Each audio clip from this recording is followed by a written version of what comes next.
नमस्कार, daily home cooking फूडमध्ये आपलं स्वागत आहे मित्रांनो. आज आपण पुरणपोळी बनवूया. पुरणपोळी बनवण्यासाठी अर्धा किलो चणा डाळ आम्ही भिजत ठेवली होती आणि ती फुगून चांगल्या प्रकारे तयार झालेली आहे. आता आपण ती चणा डाळ या टोपामध्ये शिजत ठेवूया.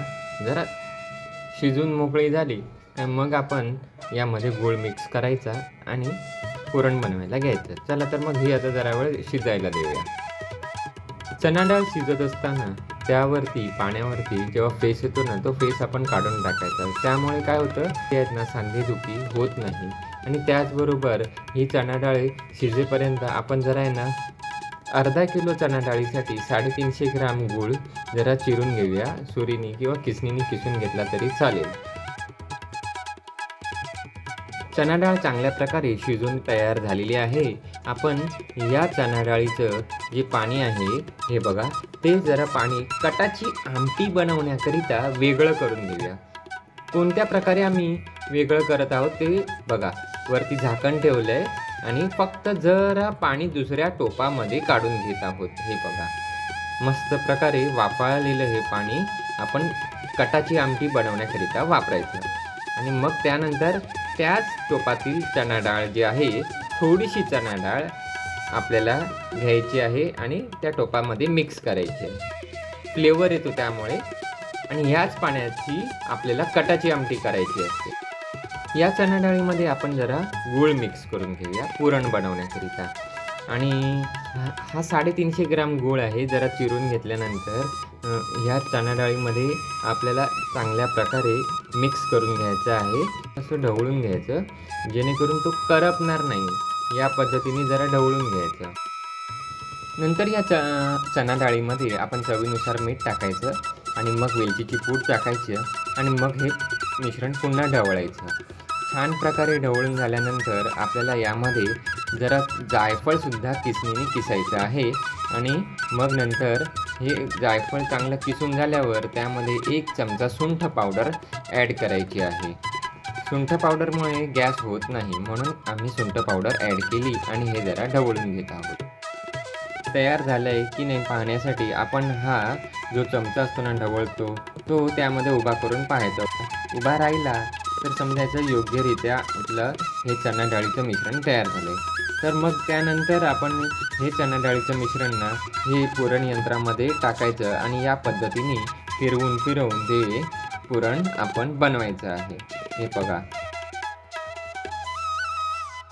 बघा तयार झालेलं पुरण बघा. या पद्धतीने हे पुरण तयार होतं. मग हे पुरण बाजूला काढायचं, जमा करायचं दुसऱ्या टोपामध्ये. आणि मग नंतर आपण सगळं पुरण बनवून झालं का मग त्याच्या पुरणपोळ्या बनवूया. पुरणपोळी बनवण्यासाठी सर्व पुरण आम्ही पुरण यंत्रात चांगलं असं बारीक करून घेऊन या टोपात जमा केलं आहे. पुरणपोळी बनवण्याकरिता पुरणाचा एक गोळा घ्यायचा आणि त्याच्या आधी मैद्याचं पीठ मळून घ्यायचं.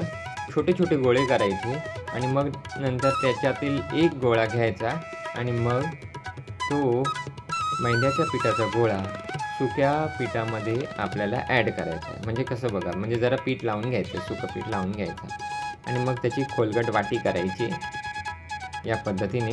आणि मग त्यामध्ये पुरणाचा एक गोळा आपल्याला त्यामध्ये ठेवायचा आहे. पुरण जास्त पाहिजे आहे तर जास्त पुरणाचा गोळा घेतला तरी चालेल आणि संपूर्ण पुरणाचा गोळा मैद्याच्या पिठाने कवर करायचा. मैद्याच्या पिठाचा गोळा कवर करून झाल्यानंतर आपल्याला तो पुरण भरलेला मैद्याच्या पिठाचा गोळा लाटून घ्यायचा आहे. तर जरा आपण थोडं सुकं पीठ लावून घ्यायचं आणि मग पोळपाटावरती आपल्याला तो लाटायला घ्यायचा आहे. या पद्धतीने आपण लाटून घ्या.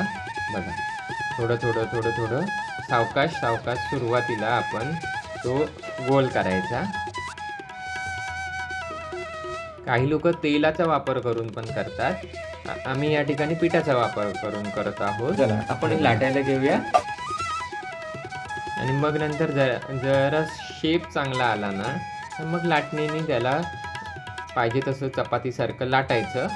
आणि मग नंतर बऱ्यापैकी मोठी झाली ना ही पुरणपोळी तर मग आपण ती तव्यावर टाकून शेकायची. पुरणपोळी लाटून झाल्यानंतर आपण तव्यावरती शेकायला ही टाकायची. गॅसवरती तवा आम्ही आधीच तापत ठेवला होता आणि मग नंतर ना सुरुवातीला तशीच ठेवा. चांगल्या प्रकारे एका बाजूने शेकून घ्या. मग नंतर ना ती दुसऱ्या बाजूने शेकायला आपण परतायची आहे.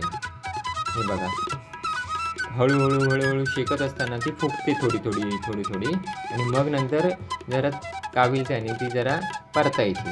या पद्धतीने परता बघा, मग सगळ्या बाजूने फुगणार आणि फुगली म्हणजेच ती शिजली. बघा फुगली की नाही, सुंदर अशी बनली की नाही. चला आता कपड्याने आपण ही जरा चांगली अशी शेकून घ्यायची आणि मग थोडंसं तूप लावा, तेल लावा, तुमच्याजवळ जे उपलब्ध असेल ना तेल त्यावरती लावून तूप तेल लावून शेकून घ्या. पुरणपोळीला साजूक तूप लावून जेव्हा आपण ही शेकतो ना त्यानंतर ती एकदम खुसखुशीत आणि चविष्ट लागते. बाजूच्या भांड्यामध्ये आम्ही तूप जरा वितळवून घेतलेलं आहे. तेच तूप आम्ही या पुरणपोळीला लावत आहोत. आता ही पुरणपोळी तयार झाली आहे. एका ताटामध्ये काढून घेऊया. सावकाश काढून घ्या कारण आतमध्ये पुरण आहे. पुरणपोळी ही आम्ही बनवून तयार केली आहे. खूप सुंदर दिसत होती ना. तोपर्यंत आपण ना ही दुसरी पुरणपोळी या ठिकाणी आम्ही लाटून घेत आहोत आणि ही सुद्धा लाटून झाली काही ती सुद्धा आपण जरा चांगल्या प्रकारे शेकून घेऊया. लाटून झालेली पुरणपोळी हातावर घ्यायची आणि तव्यावरती पुन्हा एकदा आपण ती शेकायला ठेवायची. शेकून झाल्यानंतर आपल्याला ती बघा कशा प्रकारे परतायची आहे ते सुद्धा बघा. एका बाजूने परतल्यानंतर दुसऱ्या बाजूने आपण जेव्हा परततो ना तेव्हा ती हळूहळू फुगते. फुगली काय मग कपड्याने जरा ती शेकायची सर्व बाजूने. कपड्याने हळूहळू ही पुरणपोळी शेकत चांगली अशी फुगवायची. फुगली म्हणजे शिजली आणि मग ही पुरणपोळी आपण जरा चांगली शेकली आहे ना मग वरती जरा आहे ना तुपाची धार टाकून चांगल्या प्रकारे कोटिंग करायची तुपाची आणि मग नंतर दुसऱ्या बाजूनी पण ही पुरणपोळी शेकण्याकरिता परतायची आणि दुसऱ्या बाजूनी पण तुपाची धार लावायची आणि मग हे पहा सर्व बाजूनी ही तुपाची धार पुरणपोळीला लावून झाल्यानंतर आपण ही बशीमध्ये ताटामध्ये काढून घ्यायची. व्हिडिओ आवडला असेल ना तर नक्की लाईक करा आणि ही बनवलेली पुरणपोळी आहे ना तुपाची धार टाकून खायला घ्या. ही बघा पुन्हा एकदा तुपाची धार टाका आणि खुसखुशीत पुरणपोळी खायला घ्या. धन्यवाद व्हिडिओ पाहिल्याबद्दल.